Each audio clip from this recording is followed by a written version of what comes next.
Walker, and welcome to Closet Conversations. Today is day 5 of the California Shelter-at-Home mandate, and I am bringing you the outline of my day as I spent it doing all kinds of things to take care of my personal life and my reselling and consignment businesses, and I'm going to fill you in. So when I got up this morning, and I did sleep late, I don't have early alarms right now.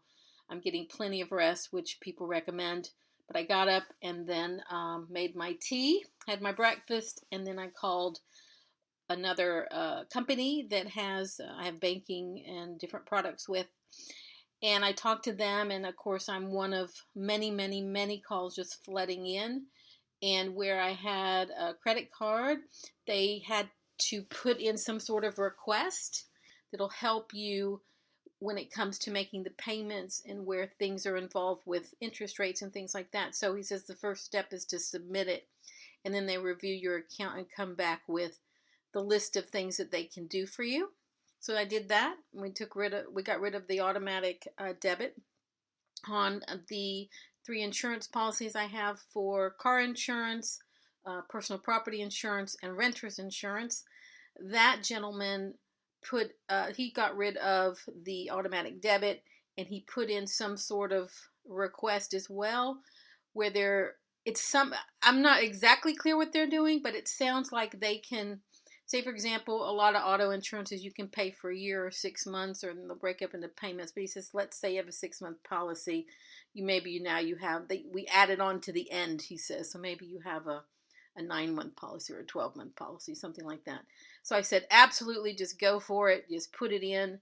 And so I did that today, and that felt amazing to get that taken care of. And everyone is very understanding. So if you are someone who even suspects they are going to be affected by all of this, I absolutely guarantee that if you call your banks and associations, that they're going to be very understanding and going to try to work with you to offer you whatever that they can.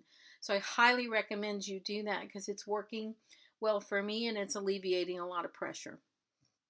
Now, the one thing I did do today, and I'll just be real honest, is I contacted I guess it's Health and Human Services Department, the people who offer food stamps. And I called them up and I said, I have no idea if I qualify. I have no idea if I need this. All I know is that my income has basically stopped. I'm a business owner. I'm not an employee. I do not get unemployment. I'm a business owner. And what do you have for me? So they went through the options that they have for me. And we used to call it welfare, but they call it a grant program, but that's what it is. It's welfare. And so I'm like, I don't have children, and so I'm in a different category. And so I'm like, I don't even know if I qualify for welfare. I may have too much. I may have too many assets or whatever. And so we went through we didn't really go through the qualifications. She just basically says, submit an application. I'm going to ask you a few questions, and then your local Pasadena office will follow it with you in a week. But on my own, I went online and I looked at the programs, and I fear I have too many assets to qualify. I don't care, because I'm applying for anything and everything that I could potentially qualify for in this time. And I said, you might have assets, you might have a retirement account, which they never penalize you for. But if you have no money coming in, you're in a very particular place. So it might be one of those situations, and this happens a lot with elderly people who are going into retirement homes. Like, you can't have over a certain amount of money, and they kind of force you to get rid of it before you can qualify for certain programs. So how you do that and what you do about that is a different situation. I'm not an expert on any of this. I'm merely telling you what I did today is I'm turning over every stone.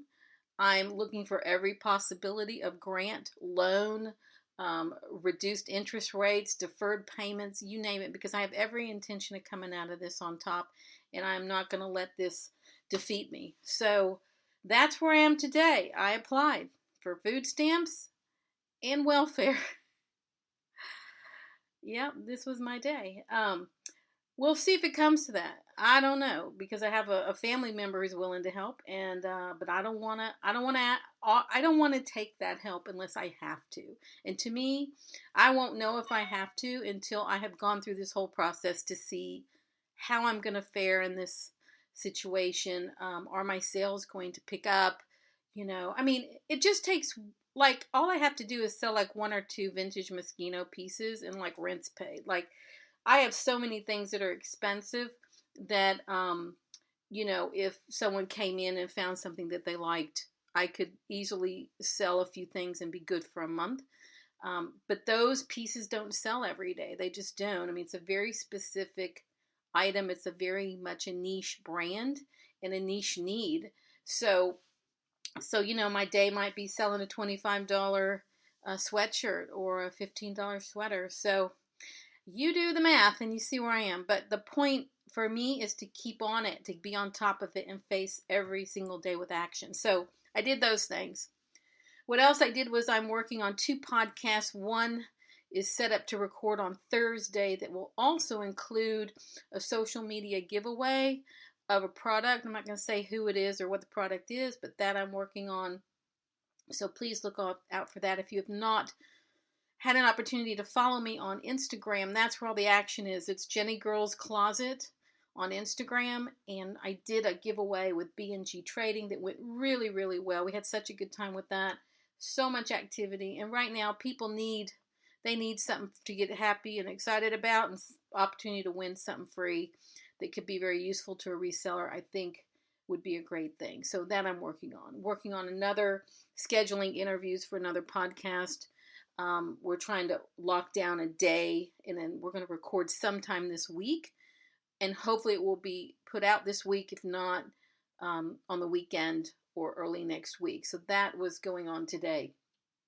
In addition, I did walk to the post office today. I had one package, and I felt like it was okay to go outside, so I just walked to the post office by myself. I walked by a gentleman, and I stopped, and I stood away, and I said, 6 feet away.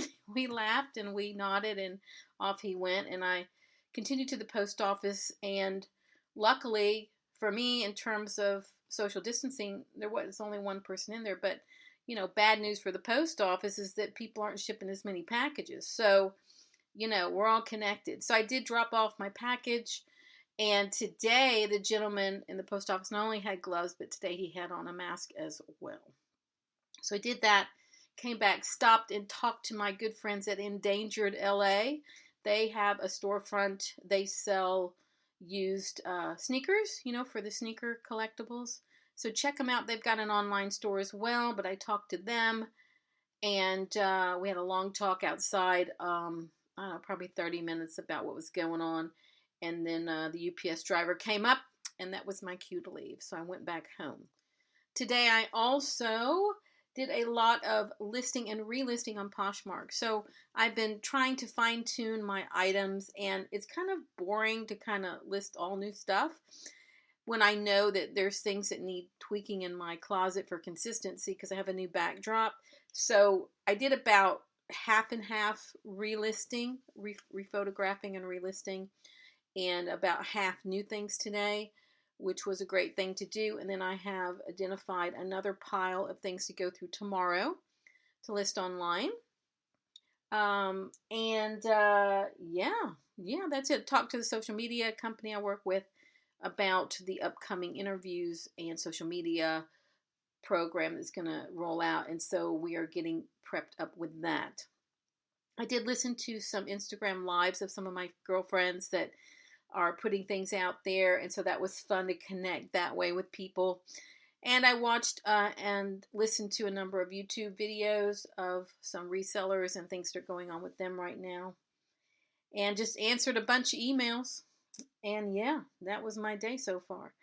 So I think that the last thing I did before I popped on the podcast was I was on my hands and knees with the Clorox in the bathroom. So tonight was my clean the bathroom night, and I really do have to parcel this out. So I literally did the kind of cleaning that you don't do every day. Hands and knees, scrub brush, sponges, Ajax, Clorox, and I was all up in my bathroom, every inch of it. So that I did, and necessary thing to do, just trying to be mindful of cleanliness, and I'm more mindful than I normally am. So what can I say? So yeah, that was my day. Very low key, but still got a lot done. And it's very, very odd to be working at home like this. I have to admit it. But again, the main thing is to have a list of things you do every day. And oh yeah, what else I did today? I did the census. I think I did that yesterday, but I did it yesterday. I filled out the census. I forgot to mention it. And I got that done and checked off my list. So I think now more than ever, that census is important because they need to know who you are and where you are and what's going on. They need a head count right now. So that I did and turned that in. So that's where I am. That was my exciting day. I did make up my bed. I cleaned up my whole room, which is awesome because, it's important to do that. And I did put together more papers for taxes, tax prep. So yeah, so a little of this, little of that, not a whole lot of one thing today. And I'm just so distracted. I can't actually do one thing all day. I'm as distracted as the next person. I went down the rabbit hole on CNN.com today. Listened to a little bit of Governor Cuomo in New York. Love listening to him. And just now I'm doing this podcast. So that was my day, day 5. So I think that it's important for everyone who's reselling to stay focused. Just keep focused on the inventory, focused on the task at hand, and just keep at it and don't give up hope because, just when you don't think anything's happening, you'll get an offer. Maybe it's a low offer, but it's an offer. So there are millions and millions of people in the world, and billions, but millions that are online shopping, and you have every opportunity to keep selling. And so one of the things I'm doing tonight in my eBay stores, I'm going to be discontinuing all my promotions and reconfiguring my listings in terms of shipping and ship time and things like that, because those are activities that can affect every listing and give it a kind of a boost in search. And so I'm going to work on that tonight. And that's it. My day 5, California shelter at home. Let's all stay positive. Let's all keep working and looking forward, and we'll get through this. Join me on a future episode of Closet Conversations as I continue to document my time with the California shelter at home during COVID-19, and also bring you guest speakers to talk about all aspects of the reselling and consignment business. Thanks again. If you like the song you heard at the beginning, it's called Black Hat, written and recorded by Jennie Walker and Tommy Farragher from the album Night Flight to London, which is available on iTunes worldwide now.